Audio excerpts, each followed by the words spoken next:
হযরত আলী রাদিয়াল্লাহু তাআলা আনহু ফজরের নামাজ আদায় করার জন্য মসজিদে গেলেন। এদিকে হযরত ফাতেমা রাদিয়াল্লাহু তাআলা আনহা অত্যন্ত জ্বর থাকা অবস্থায় ঘরের সমস্ত কাজ শেষ করেছেন। আলী রাদিয়াল্লাহু তাআলা আনহু মসজিদ থেকে এসে দেখলেন ফাতেমা কাঁদছেন। তিনি প্রশ্ন করলেন, ফাতেমা, তুমি কাঁদছো কেন? ফাতেমা রাদিয়াল্লাহু তাআলা আনহা কোনো উত্তর না দিয়ে তখনও আরো জোরে জোরে কাঁদতে লাগলেন। আলী রাদিয়াল্লাহু তাআলা আনহু কয়েকবার প্রশ্ন করার পর মা ফাতেমা কাঁদতে কাঁদতে বলল, আমি স্বপ্নের মধ্যে দেখেছি আমার আব্বাজান হযরত মুহাম্মদ সাল্লাল্লাহু আলাইহি ওয়াসাল্লাম আমার ঘরের মধ্যে ঢুকে কি যেন তালাশ করছেন। ঘর থেকে বের হওয়ার সময় আমি পেছন দিক থেকে আমার আব্বাজানকে ডাক দিলাম, ও আব্বাজান, আপনি কি তালাশ করছেন? আব্বাজান তখন বললেন, ও আমার ফাতিমা, আমি তো তোমাকেই তালাশ করছি, তোমাকে নিয়ে যাওয়ার জন্য। আরো বললেন, ও আমার ফাতেমা, আজকে তো তুমি রোজা রাখবে, সেহরি করবে আলীর দস্তরখানায় আর ইফতার করবে আমার দস্তরখানায়। তখন হযরত আলী রাদিয়াল্লাহু তাআলা আনহু এই স্বপ্ন শোনার পর দুইজনে বুঝতে আর বাকি থাকলো না যে ফাতেমা ইন্তেকাল করবেন। দুজনে আরো জোরে জোরে কাঁদতে লাগলেন। এই সময়ের মধ্যে হযরত হাসান এবং হুসাইন রাদিয়াল্লাহু তাআলা আনহু এসে তারা জিজ্ঞাসা করলেন, আব্বাজান, আম্মাজান, আপনারা কেন কান্না করছেন?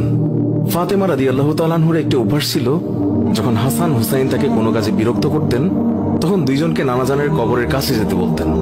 আজকেও ফাতেমা বললেন, তোমরা দুই ভাই নানার কবরের কাছে যাও।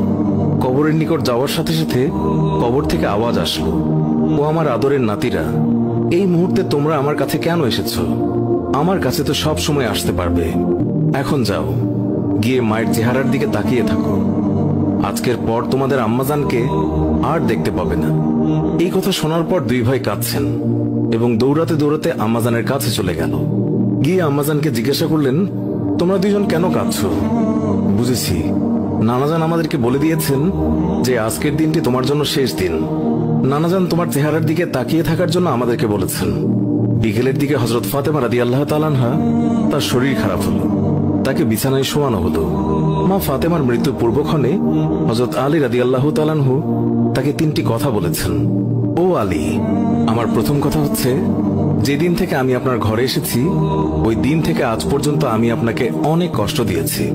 আপনি যদি আমাকে ক্ষমা না করেন তাহলে কি আমার কারণে আব্বাজান অনেক লজ্জিত হবেন। বলেন, আপনি আমাকে ক্ষমা করলেন কিনা? আলী রাদিয়াল্লাহু তাআলা আনহু তিনি তখন উত্তরে বললেন, ইয়া ফাতেমা, তুমি কি বলছো এগুলো? আমি তোমার যোগ্য ছিলাম না। তোমার আব্বাজান দয়া করে মেহেরবানি করে তোমার হাত আমাকে দিয়েছেন। বিয়ের দিন থেকে আজ পর্যন্ত আমি আলী তোমাকে ঠিকমতো দুবেলা খাবার খাওয়াতে পারিনি। ও ফাতিমা, তুমিই বলো,